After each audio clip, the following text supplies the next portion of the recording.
The sky was not normal that day. Above Earth, thousands of lights appeared, some blinking, some silent, but all moving in perfect order. No one on Earth knew what they were. News channels called them comets at first, then satellites, then possible alien signals. But the truth came too fast. At exactly 12 o'clock GMT, every communication system on Earth went silent. TVs turned black. Phones stopped working. Radio signals cut off mid-sentence. Even satellites in orbit stopped sending data. It lasted only 20 seconds, but that silence felt like hours. Then, one message broke through. It was not in any human language. It was not a voice. It was a pulseless sound that hit people in the head, not the ears. Somehow, everyone understood the message. Every human, no matter their language, heard the same thing inside their mind. You are no longer welcome. By order of the Galactic Council, humanity is exiled. Effective now. No reason, no warning, no discussion, just exile. The skies opened after the message. Giant ships far larger than anything humans had ever seen moved above every major spaceport. Satellite hub, an off-world station. Earth's colonies on Mars, the Moon, and Europa were immediately disconnected. Automated systems were shut down by unknown signals. Humans tried to respond, but nothing worked. It was like someone had pressed a cosmic power off. A button on everything Earth had built in space. Panic spread within minutes.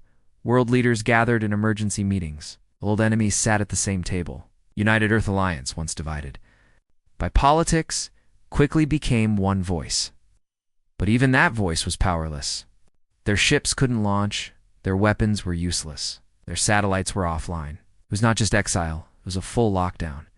In orbit, a massive ship the size of a small moon rotated slowly above Earth's equator. It never fired a weapon. It didn't need to. Its presence was enough. Scanned the planet with strange beams mapping every city, every base, every launch pad. Then it turned, faced deep space, and sent out a single pulse. Everything stopped. Engines across. Earth refused to ignite. Fusion cores blinked red. Navigation systems lost direction. Space elevators froze mid-ascent. The stars themselves seemed farther away than ever. Humanity had been cut off from the galaxy. Completely. People demanded answers. Was it a war? Punishment? Had Earth broken some law? There were no replies. Messages were sent into deep space using old radio tech crude. Slow but no alien species answered. Friends, allies, trading partners, even peaceful observers. All silent. A quiet kind of fear settled over Earth. Not the fear of attack, but of being forgotten. In the weeks that followed, ground-based technologies were reactivated. Internet services returned. Planes flew again. But space was locked. No human ship could reach orbit. Even Earth's own moon was out of reach. Some scientists believed the aliens had placed a dampening field around Earth. Others thought it was psychological warfare, a message that humans should stay in their place. But not everyone believed silence was the answer. Deep underground, in an old Cold War era bunker in Siberia, a team of engineers, soldiers, and scientists met in secret. They called themselves the Continuum, a shadow project, built years ago for only one purpose, in case the galaxy ever turned against Earth. The leader of the Continuum was a woman named Dr. Amira Vale.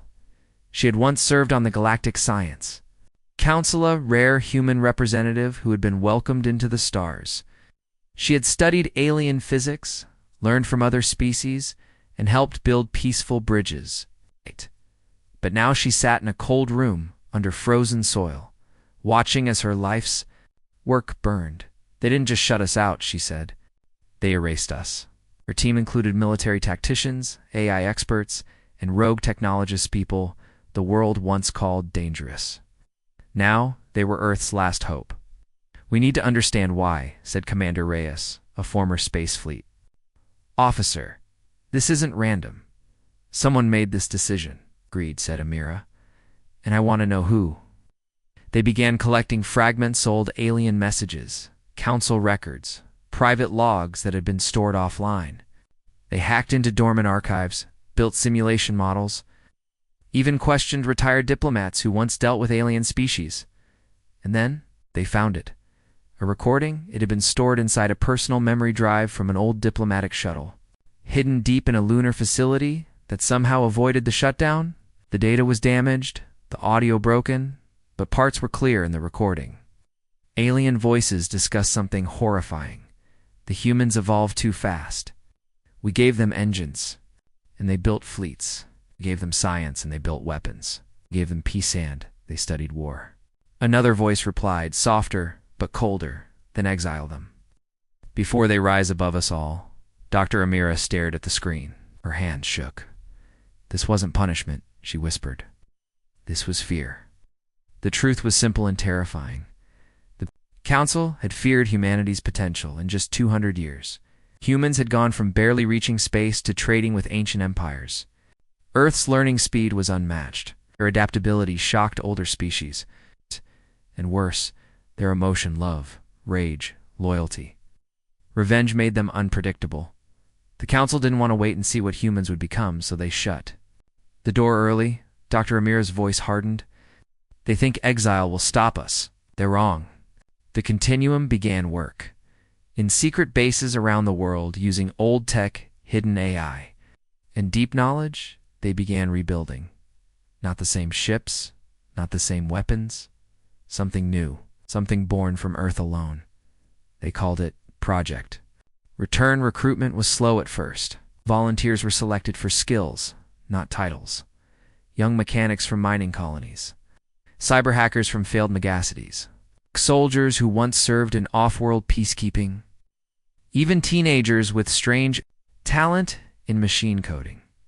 They trained in silence. No public records. No announcements. But word spread in whispers. They're building something down there. They found alien tech. Earth isn't dead, it's just waiting. The Council still watched Earth. Their massive ship stayed in orbit, unmoving. It didn't interfere. But it blocked every signal, every launch, every escape, until one night, something changed. A test ship's small, fast, built from scrap and strange materials, was launched from a hidden mountain facility in South America. It used no known propulsion. It made no noise. And it vanished. The moment it reached the upper atmosphere, the Council ship reacted instantly. Energy beams scanned the area. No wreckage was found. No explosion. Nothing. 6 minutes later, the test ship reappeared, crashing gently into a desert near Arizona. It was glowing. Its surface was covered in strange black plasma. The symbols on its side were no longer human. Dr. Amira examined the readings. This ship went somewhere, she said, and something came back with it. Inside the cockpit was a small object, a cube, not made by humans, not even by any known alien species. It pulsed with energy and showed a single image, a galaxy in fire. Commander Reyes asked the question everyone feared. Did we just open something? Dr. Amira didn't answer. She looked up at the stars. They had cast humanity out, but Earth had never stopped watching, never stopped learning, never stopped preparing. The banishment was not the end. It was the beginning, because now humans knew the truth, and when they returned, they would bring fire and steel. The stars above Earth no longer belonged to humans. It had been 6 months since the exile. The skies were still quiet, but not peaceful. Earth was trapped, watched, forgotten. The Galactic Council had not returned, but neither had they left. That giant alien ship still hovered above, like a warning. It never moved. It never spoke. It simply watched. But below the surface of Earth, far from the eyes of satellites, something was happening in an old underground facility buried beneath. The Ural Mountains, machines buzzed, engines hissed. Massive doors sealed off corridors filled with steam and sound. This was the home of Project Return a Mission, born from betrayal and silence. The leaders of the project worked day and night. Dr. Amira Vale, once a respected voice in galactic diplomacy, had now become the face of Earth's silent resistance. Her team engineers, soldiers, and rogue scientists called her simply the architect. In the early hours of morning, Amira stood in a steel observation room, staring at a test chamber. Inside, a large engine hummed quietly. It had no visible fuel system, no thrusters, no heat trails. But it hovered above the ground, quiet and cold. This was not human technology. It was built using pieces recovered from the crashed test ship. That ship, which disappeared into space and returned glowing black, had brought something back with it. The cube, the strange object, still pulsed with soft blue light. And though no one could understand it, every time the cube was near machinery, strange things happened. It was like it wanted to help, or to learn. They weren't sure which. Was more dangerous. Amir tapped his screen. Begin trial sequence. The engine floated higher. Lights dimmed in the room. Everyone watched in silence.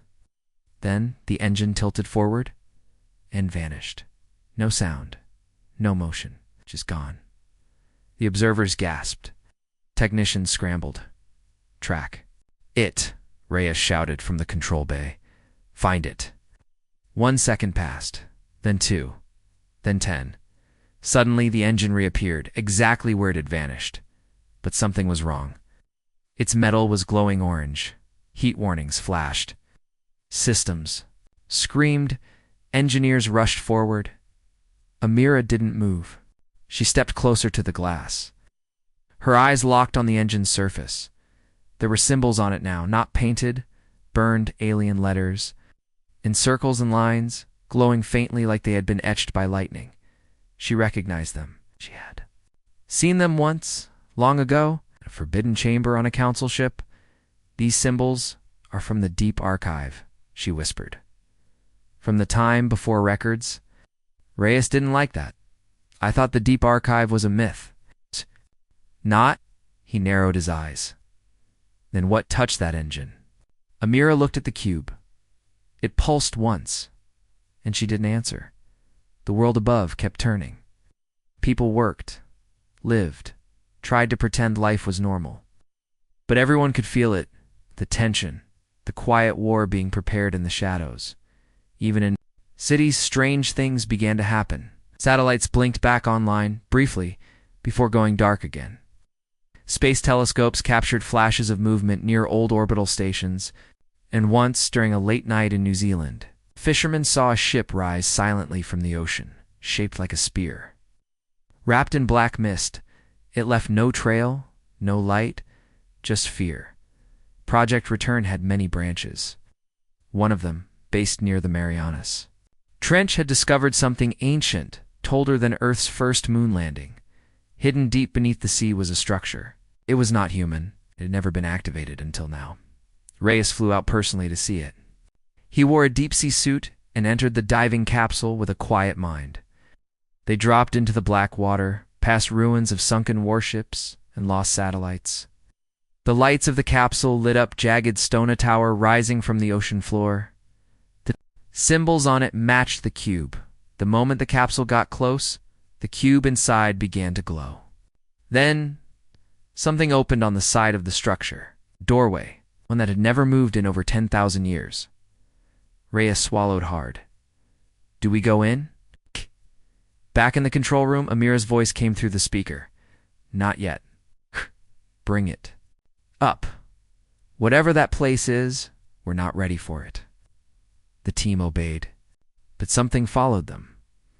When the capsule returned to the surface, strange material was found coating the outer walls. It moved like liquid but behaved like metal. Under the microscope, it showed something terrifying. It was not made of atoms. It was not matter, it was something else. Amira studied the samples. She watched how they danced when the cube was near. She watched how they twisted toward human voices. She even spoke to it once, and it moved, like it understood. We need to be careful, Reyes warned. This might be too far. Amira didn't look up. We were exiled. Our children will grow up under alien chains if we do nothing. We don't get to stop. In a secret lab in northern Canada, something even more strange was happening. A teenager named Sira Juno had been brought to Project Return just weeks ago. She was only 16.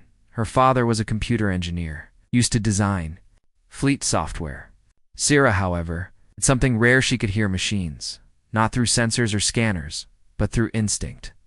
She would touch a broken circuit, know what was wrong. She once repaired an engine by closing her eyes and placing her hand on it. Some called her gifted. Some said she was dangerous in the lab. She was allowed to meet the cube. The moment she entered, the cube pulsed faster. It floated, and it spoke, not with words, but images, lights, shapes. Sarah stared at it, I think. It's showing me stars. Amira was watching from a hidden screen. Sira, she said softly, ask it something. Sira tilted her head. How? Just think it. Sira closed her eyes. Her lips moved without sound. Ah! The cube shivered once, then exploded with light. The room was flooded with symbols, maps, engines, blueprints, designs. Not made for human hands. It all happened in seconds. Then it was gone. The scientist stood frozen. What did you ask it? Amira whispered. Sira looked confused. I asked, how do we get out? That night, Amira wrote in her private journal, the cube is not a weapon, it's a key. But it's not unlocking doors in space. It's unlocking doors inside us. They exiled us because they feared our speed, our hunger to rise. They forgot something else. Humans don't stop learning, not even in silence. In the dark space beyond Earth's orbit, the Council ship stirred. For the first time in months, it turned. Just slightly. Sensors lit up. Something had changed. It had detected a pulse, an energy spike, small but unnatural. From Earth, inside the Council ship, machines moved. Beacons were sent. A low message echoed across deep space. Protocol threat level, red, human. Technology evolving. Initiate watch state gamma. Far across the stars, hidden inside a massive ring world called Sil Prime, the Galactic Council met in secret. Many species sat in silence as the message played. One spoke. Their exile is not enough. Another replied, they were given mercy. Yes. A third voice cut in deeper, older, filled with rage. If they rise again, it will be war. Gone. Earth, in a desert hangar. A new kind of ship stood ready. No name, no ID, no crew yet. It was fast. It was quiet. And it could vanish at will. Dr. Amira stood beside it, watching the stars. We're not asking to be let back in, she said to herself.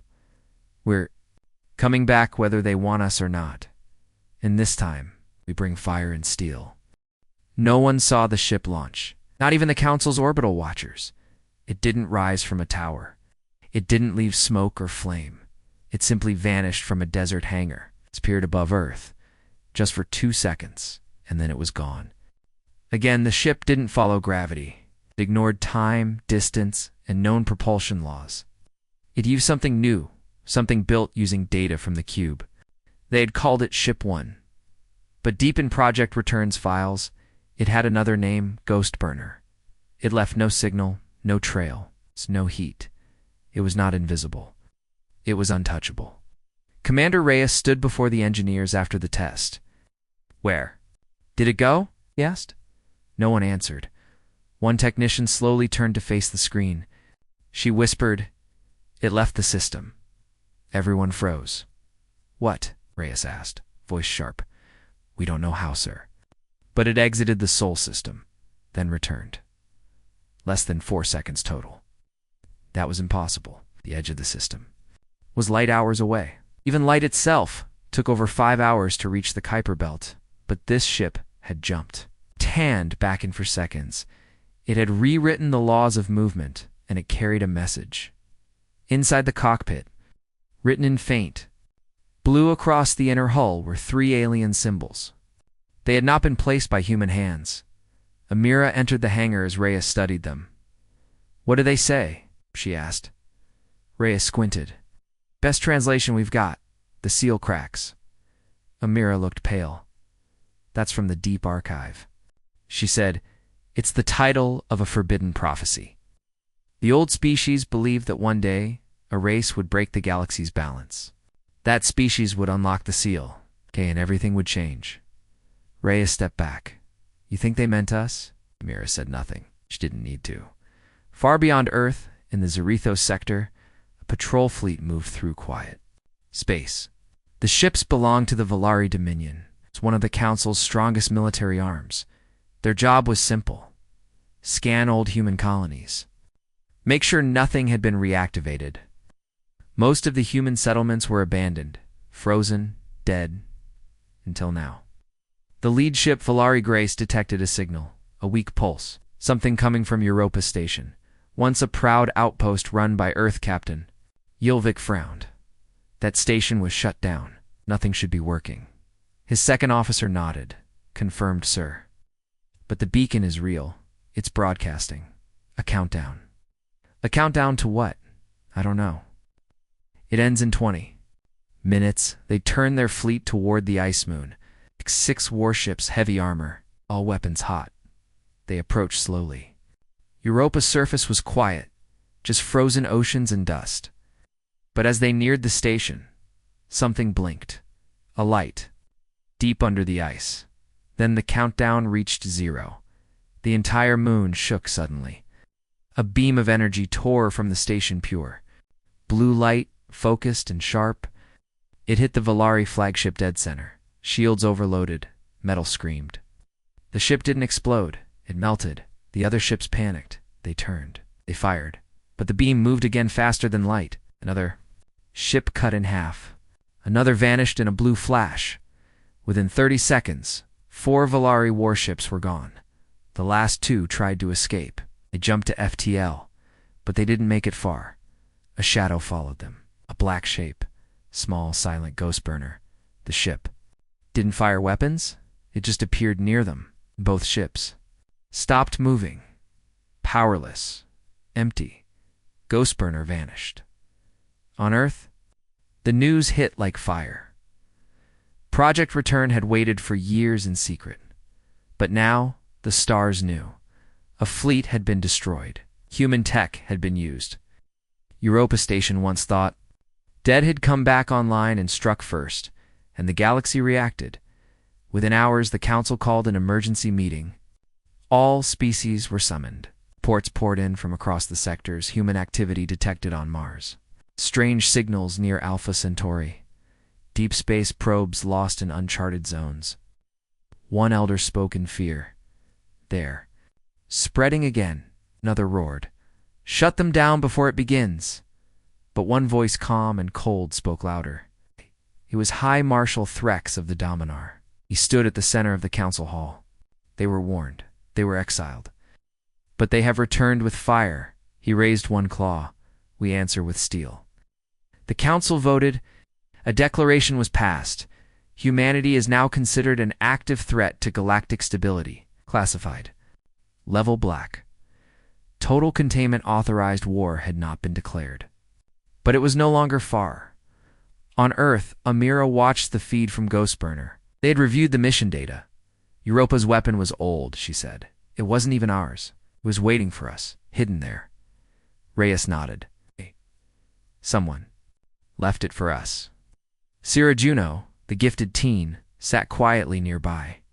She had been decoding more cube patterns. She finally spoke. The stars are remembering us. Reyes raised an eyebrow. Sira looked up. I think the galaxy isn't what they told us. I think something bigger is coming. And we woke it up. Amira turned away. Her thoughts were heavy. She knew what Sira meant. Exile had kept Earth caged. But now that cage had cracks. And through those cracks, fire was leaking. Humanity would not beg, would not kneel. They would rise. And this time, would not come with open hands. They would come with fire and steel. The stars were no longer silent. In the darkness above Earth, satellites began to flicker back to life. Not all at once, just a few at first. Old military ones. Broken ones. Even ones thought destroyed, but they came back online. And they were. Watching the sky, watching space, watching for something no one could explain.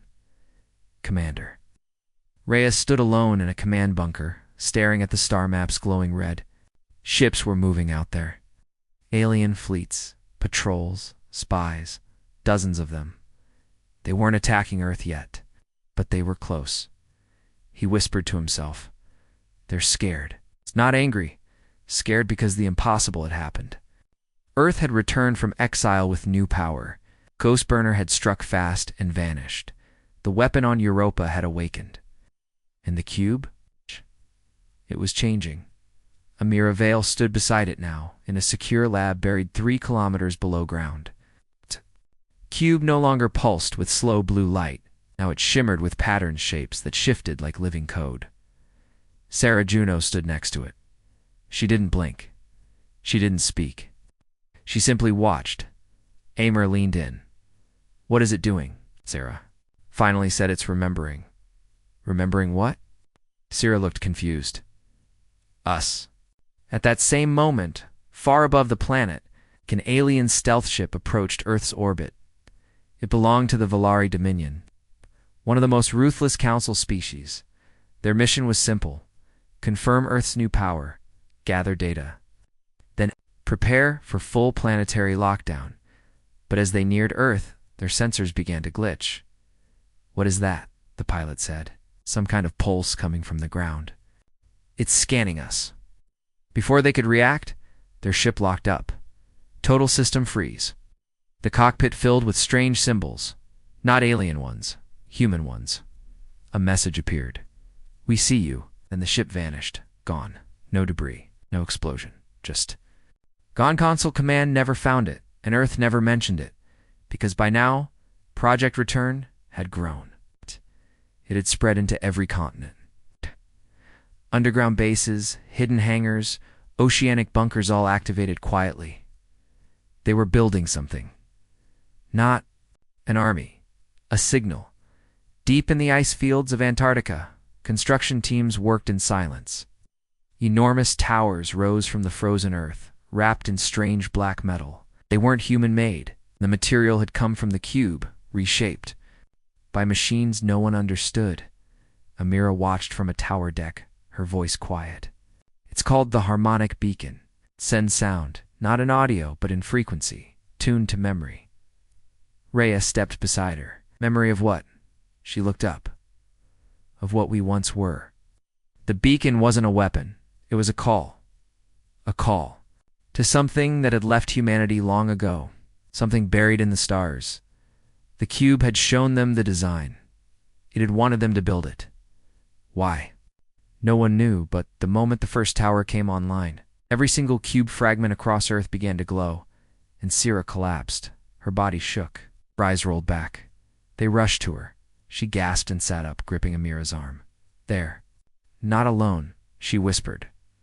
"The cubes. There are more. Millions. Scattered, waiting." Amira's eyes went wide. Waiting for what? Syrah's voice trembled. For the signal. For someone to come back. In council space, alarms were screaming. Across 5 star systems, old ruins had begun to stir. Abandoned outposts. Lost machines. Even strange temples built long before the council existed. They all came alive the moment Earth's beacon activated. One planet, Cathar, experienced a full system blackout. Its skies turned blue at night. The ground trembled. An ancient artifact. Deep inside the planet's core began pulsing, and on it were human symbols. No one could explain it. The council panicked. The word impossible was spoken again and again. But it was true. Humanity hadn't just returned. They had awakened. Something older than the council itself. Something that had always been there, sleeping, buried, hidden, and now it was listening. Back on Earth. Ghostburner returned from another silent mission. It had gone far outside the mapped galaxy, deep into dark space. Its pilot stepped out. She was quiet, calm. Her name was Vala Hines, ex-Special Forces, now Earth's first shadow operative. "What did you find?" Reyes asked her. She looked pale. "There's a structure out there, a ring, bigger than a moon. He frowned. Alien. She shook her head. No, it's familiar. She handed him a chip. On it were coordinates. Whatever it is, it reacted to my ship. It lit up, and one word appeared on its surface. Reyes plugged the chip in. The translation came through. One word. Home. Right. Syrah stared at the cube. They think we forgot, she whispered. What? But we didn't. Not fully. Amira crouched beside her. Who, Syrah? Who thinks we forgot? Syrah looked up. The ones who gave us the fire. The ones who taught us how to burn. The council? Syrah shook her head slowly. No, the ones before the council. Amira's heart skipped. You mean, Syrah? Nodded. They're still out there, and now they know we're awake. Council Command issued a red-level order across all territories. Earth must be silenced. Not later now. 12 fleets prepared for launch. Full invasion protocols, no warnings. No diplomacy. This wasn't politics anymore. This was fear. Pure, ancient fear. They had banished Earth, thinking humanity would die slowly in silence. But now, had lit a fire, and worse. The fire was calling something back. As the first alien fleet approached the Sol system, Earth did not raise shields. It simply sent out a signal, a deep, pulsing frequency that echoed into deep space. A forgotten tone. And somewhere in a corner of the universe where light never reached, something opened its eyes. The first fleet crossed Neptune's orbit in perfect silence. 12 alien warships, each one the size of a city block. Each one equipped with council-grade weapons. Each one designed to wipe out entire colonies. But they weren't here to negotiate. They were here to remove Earth fast, clean, final. The lead vessel, Threxian Dawn, at full command. Its captain Velek stood at the bridge window. His cold blue eyes studied Earth from a distance. Primitive, still green, still burning with old hate, he said. His second officer asked, Orders, sir? Velek raised one clawed hand. No warnings. Begin the operation. 12 ships moved. Into attack formation. They aligned in a perfect triangle standard council strike pattern. But before they could fire, all their screens went dark. Power dropped. Engines froze. One by one. Every ship in the fleet shut down completely. Not destroyed. Not attacked, just stopped. And then something appeared behind them. It wasn't a ship. It was a structure. A black ring thin. Tall, massive, rising out of space like a shadow. It hadn't been there 5 seconds ago. There was no warp signature. No approach signal. No warning. The ring was silent. Until it opened. Inside it was not a tunnel. Not a wormhole. It was a void. Endless. Shifting. Something ancient lived in it. And something inside looked back at the fleet. Velek stared at the ring. Frozen. What is that? Someone whispered. No one answered. Then one voice came through on every ship's intercom system. A human voice. Calm, cold. This is Earth Command. You have entered a restricted zone. You have 10 seconds to leave. The voice paused. Failure to comply will trigger return protocol. Velok laughed. Return? Return to what? Dust. He barked. Fire everything now. But nothing fired. Their weapons didn't work. Their targeting failed, their power. Systems stayed dead. And then, from inside the black ring, something came out. Not a ship. Not a missile. A light. A slow-moving orb of soft blue energy. It passed through the alien, its flagship without resistance. No explosion, no sound, just a quiet blink then. Velek looked around. His crew was gone. Empty chairs, silent halls, not a trace. Of bodies, he screamed. Alarms flared. He ran to the escape pod. But outside the windows, space had changed. He wasn't above Earth anymore. He wasn't anywhere in the Sol system. He was alone. Floating near a dead star? No backup. No allies. Just a single message blinking on every wall. You shouldn't have come. The ring vanished. And Earth but never even fired a shot. Back on Earth, Reyes watched the satellite feeds. "What did we just do?" he asked. Amira stepped beside him. "We didn't do anything." Reyes looked at her. She pointed to the cube. It did. In the bunker below, Sierra lay on a medical bed. She had been unconscious for 2 hours. Doctors ran scans. Her brain activity was off the charts, firing in strange patterns, like it was connected to something far beyond her body. Then she opened her eyes and spoke a sentence. No one understood. "The vault is ready." Amira leaned in. "What vault, Sierra?" But Sierra just stared at the wall. "The stars are turning," she said. "They're starting to see us again." Far away, on a forgotten moon, another cube fragment woke up. This one was buried inside. Council prison. It had been hidden for centuries, locked in a vault, guarded by machines older than the council itself. But it cracked open. A soft hum filled the halls. The guards collapsed, not dead. Changed. They stood, eyes glowing faint blue, and they walked toward the stars. Because something had called them, the signal from Earth had spread. And now, old machines' missions never meant to move again were rising. Some shaped like weapons, some shaped like memory, some shaped like judgment council. Command gathered once more. There was panic, fear, accusations. Earth has awakened ancient tools. They have power we never saw. They've connected to something outside the council's control. One elder shouted, "Activate the Nihil Protocol." Another cried, "You'll burn the whole system." Duh. But High Marshal Threx stood calmly. "No," he said. "We do not burn Earth." He looked around the hall. "We sent a message." On Earth, an object dropped from deep space. No warning. No sound. It crashed into the Sahara digging, a massive crater. Glowing with purple heat, teams were sent to inspect it. It wasn't a bomb. It was a capsule. Inside was a hologram. It played. Only once. High Marshal Threx appeared. He said only 5 words, "Come to us, or die." Then it self-destructed. Reyes clenched his jaw. "They're baiting us." Amira nodded. "They want us to attack first." Sierra looked up. "We don't have to attack." Reyes frowned. "Then what do we do?" Sierra smiled faintly. "We show them the truth." Reyes leaned closer. "And what's that?" Sierra stood from her bed. She looked stronger now, her voice steady. "That humans were never just survivors. We were the trigger." In the hangars of Ghostburner Base, new ships were being prepared. Not many, just a few, but they weren't built for defense. They were built for entry, for the first time in centuries.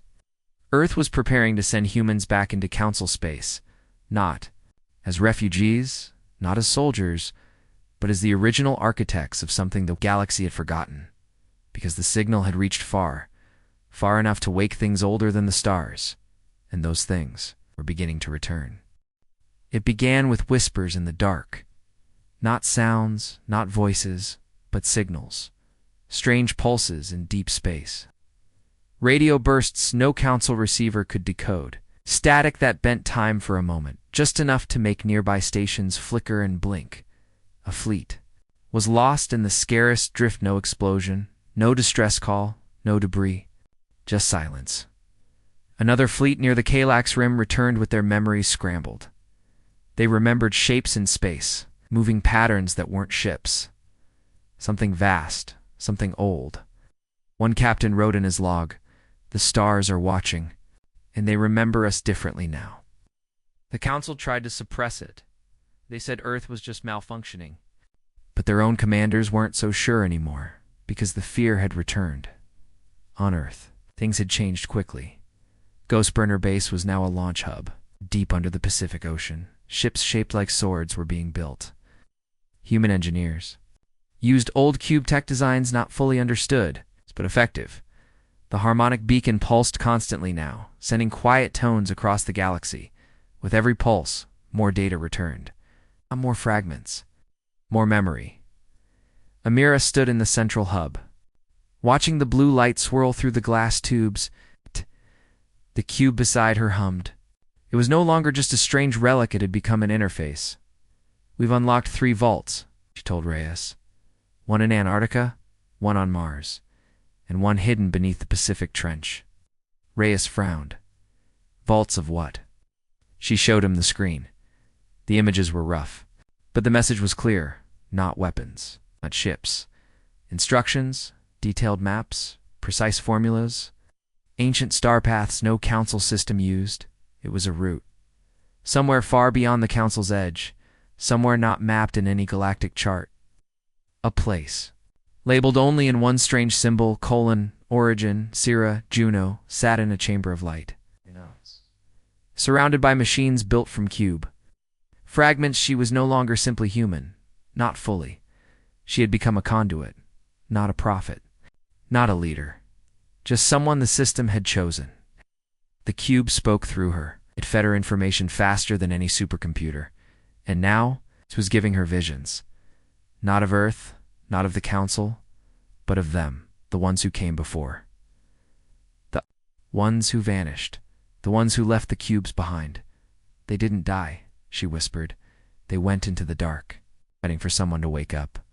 She stood suddenly, her voice stronger. We're not just rising again. We're following their trail. The Council wasn't idle. After the disappearance of the Threxian fleet, fear became fury. They gathered a mega-assembly every major species, every voting bloc, every military faction. They argued for hours. The Coulthur demanded Earth be glassed entirely. The Volari wanted to block every signal and seal the system. The Talanari begged for caution. This isn't Earth alone, they warned. Something else has joined them. But then, the humans spoke, or rather a message from Earth arrived. Simple, bold, broadcast. Across all council channels, the message came with a face. Commander Reyes, wearing no helmet, no armor, just a human voice. This is Earth. You banished us once, called us dangerous, called us broken. But we didn't die. We built, we remembered. And now, we're coming back. He leaned forward in the transmission, not to beg, not to fight, to reclaim. The feed ended, and silence followed, until High Marshal Threx stood. His claws tapped the table slowly. He said only one sentence, then let them come. Earth's first recon fleet launched 2 weeks later. Only 3 ships. Ghostburner 1. Hollow. Star and Syrah's ship, Memory Flame. They didn't fly traditional warp paths. They used the cube's ancient jump code. It was unstable, risky, but fast. And quiet, they arrived at the edge of council space without being seen. Their destination. A moon on the edge of the Lorne Expanse, a place marked in the cube as Vault Echo. When they landed, the moon was barren, just rock and dust. But deep beneath the surface, their scanners found something strange. Metal, not council design. Older, alien, but with human language. It's carved into it. Reyes stared at the walls. How's that possible? Amira's voice came through the coms. It's not just human, Commander. He turned. She was holding a panel. On it were 2 languages. Human. And another one. Not from Earth. Not from any known species. Syrah translated it. The first forge. It's where they made the seeds, Reyes asked. Seeds of what? Syrah looked up. Us. They activated the forge. It was not a weapon. It was a projector. History archive. It showed starfields long gone. Civilizations that once filled galaxies. Humans among them, not as soldiers. Not as conquerors, as builders, but something had wiped it all clean. A wave of silence. The Council wasn't the first empire. They were just the lucky ones who came after. In humanity. They were the remnants of something far greater, forgotten, scattered, but not broken, not gone, and now that Earth had awakened again. So would the others back on Council worlds? As panic was rising. Protests, riots, soldiers refusing to fire on refugees wearing Earth symbols. Civilians, speaking of dreams, shared dreams of blue light and rising towers. It was spreading. The Council feared war, but what was coming wasn't war. It was remembering, because humans had come back with fire. Yes. Steel. Yes. But more than that. With truth. And truth was the one thing the galaxy had no defense for. It began with a warning. Not a threat. Not a broadcast. A whisper in the deep. One of the Council's patrol ships, Verdict's Honor, was sent to monitor an uncharted system near the galactic rim. Never returned. The second ship found only debris.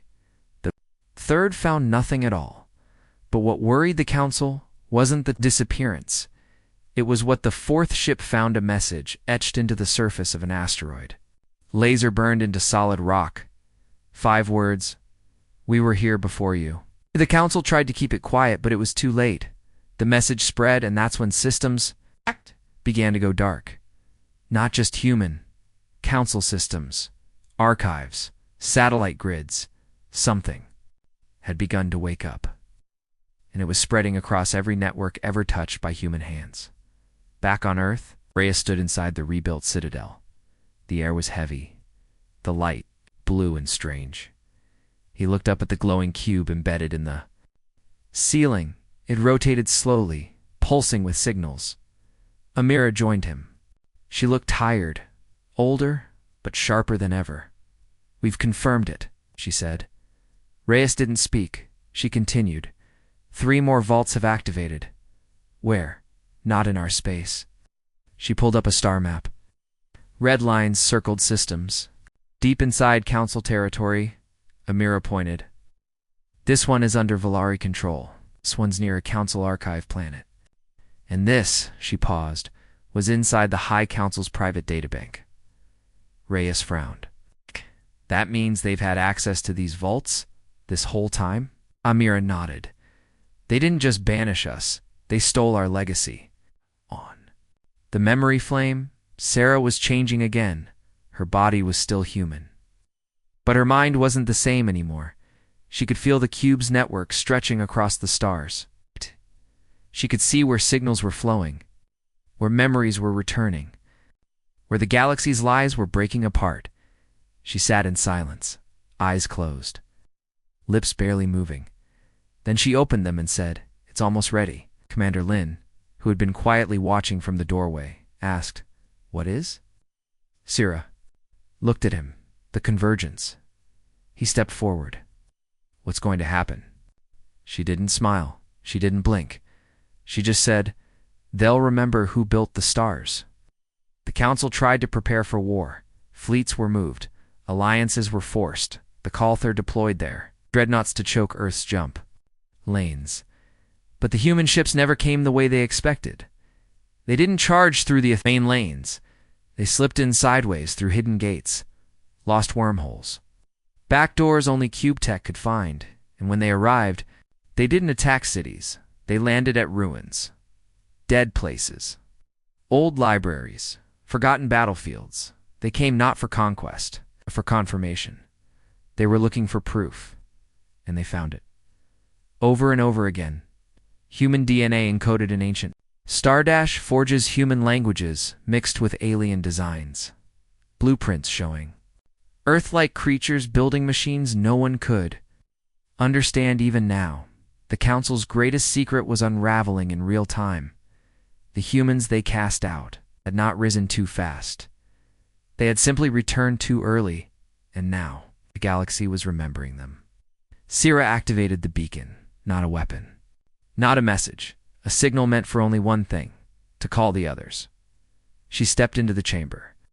Blue lights swirled around her. Cube fragments hovered in the air. Her voice echoed across the system. "We are not alone, not anymore. If you remember the fire, if your systems carry the seed, then follow the light." The beacon flashed, and far across the stars. Signals responded. Old ships that had been floating for centuries reactivated. Sleepers hidden inside gas giants awakened. Machines older than any race alive turned toward Earth. They all came online one by one and began to move. The Council called an emergency vote. Panic flooded the chambers. They're spreading. They're building something. They're bringing back forbidden technology, one voice shouted. "It's not forbidden. It's just older than us." Another yelled, "They want to replace the Council." Then the High Marshal spoke, his voice quiet. Firm, no, he said. They don't want to replace us. They want to remind us. Remind us that we were never in charge. That we've been children in ruins built by giants. And now the giants have come home. Silence followed. No one objected because deep down, they all knew it was true. Back on Earth, Reyes stood at the top of Skybreaker Tower. A storm raged across the Atlantic, but above it, in orbit, Earth's sky now held something strange. A ring, a massive black circle. Not a weapon, not a gate, but a memory built from cube fragments, stretching across half the planet's orbit. It hummed softly. Waiting, is it finished? He asked. Sira nodded. It's not a ship. It's an answer to what? To the question they don't. No, they've been asking for 1,000 years.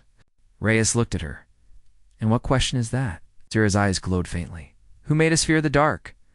The final piece moved into place. The signal grew stronger and far across the galaxy. Every hidden vault, every forgotten AI, every drifting relic of the first builders turned toward Earth. Some began moving toward it. Some simply powered on and waited. Because the fire and steel of humanity wasn't just about war. It was about waking up what was never meant to stay asleep. Council had stolen their past, but now humanity was bringing it back. Not with rage, not with revenge, but with the truth. And the truth was coming fast. The sky above Earth was no longer dark. It was alive. A black ring circled the planet in low orbit, glowing with pulses of blue light. Machines older than history had reawakened. Sleepers and the gas giants stirred. Deep beneath the ocean's giant, structures hummed built long ago, not by the humans of today, but by something far older. And now they were listening. All across the galaxy, the Council watched in silence. Every star system felt the shift. Something had changed. The humans they had exiled, the species they feared. They weren't just rising. They were becoming something bigger than empires, something older than war. In the great halls of the Galactic Council, there was only panic. The Valari Chancellor shouted, "They're calling machines from beyond the edge of space."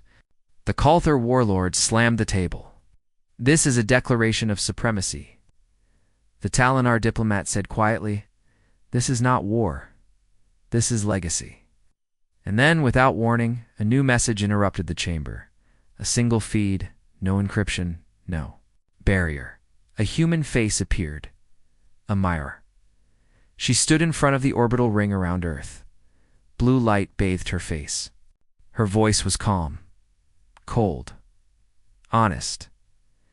"You tried to erase us," she said. "You said we were too dangerous, too wild. So you exiled us. You hoped we would die." She paused. "But we didn't die. We rebuilt. We remembered, and the galaxy remembered. Us too." Behind her, enormous ships floated silently, like anything the Council had ever seen. They weren't made for war. They weren't battleships. They were reminders. Proof of a past the Council tried to bury. Proof that humans weren't the invaders. They were the inheritors. Amira leaned in closer to the camera. "We did not come to destroy you. We came to finish what we started. Before the first Council world even had fire. In deep space, the vaults activated. Lights appeared in systems long thought dead. Ships began emerging from ancient hangars built inside moons. Hollow asteroids and abandoned planets. Each one marked by the same strange symbol. Not human, not alien, something. Older something that had waited a long time. And in every Council system that once held a piece of the past, the stars shifted, the skies changed. History rewrote itself. Because now the galaxy saw clearly. Humanity was not a new species. They were not just survivors. They were the echoes of builders. The last pieces of a forgotten design. And now, the design was whole again, back on Earth. Rhea stood with Sira beneath the ring's core. The machines were quiet now, humming, waiting. Sira spoke without looking up. "They're coming." Reyes didn't ask who, he already knew. Ship's A is forgotten. Outposts. Every piece that once drifted silently in space had received the signal. Some were unmanned, some were full of sleeping life. But all of them had heard the call, Reyes whispered. What happens when they arrive? Sierra turned to him. Then we stop being alone. The council tried to form a final response. They sent fleets. They sent demands. They tried to silence the rising, but it was too late. Earth had no need to fire, because in system after system, species started to ask questions. They looked at old ruins and found human hands in the stone. They checked ancient code and found human voices in the machines. They searched their own myths and realized something terrifying. The monsters in the dark, the ones who shaped the stars, they weren't monsters. They were them. The humans and humanity had come back. Not as enemies, but as memory reborn. The final ship to arrive is different. It came not from Earth, not from the Council. It appeared beyond the edge of mapped space. Slowly entering the ring around Earth, no crew, no weapons, just one. Long word painted in light across its side, awakened. The cube in Sierra's hand glowed the moment it saw the ship. She fell to her knees. Reyes caught her. What is it? She was shaking, tears in her eyes. They weren't waiting for us. They were waiting for someone to remember them. The ship opened. No being stepped out, only a pulse of memory. Thousands of years, millions of lives, and in that moment the galaxy understood the builders had never disappeared. They had become us, and we finally remembered. The council held one last vote. War or peace, erasure or recognition. The chamber fell silent, and for the first time in history, the council lowered their banners. Earth was no longer a threat. It was something more. It was a beginning. And so the story ended where it began, with Earth. Banished, broken, forgotten, but now reborn, with fire in its hands, steel in its skies, and truth in its voice. Humanity had returned, and the stars would never be the same again.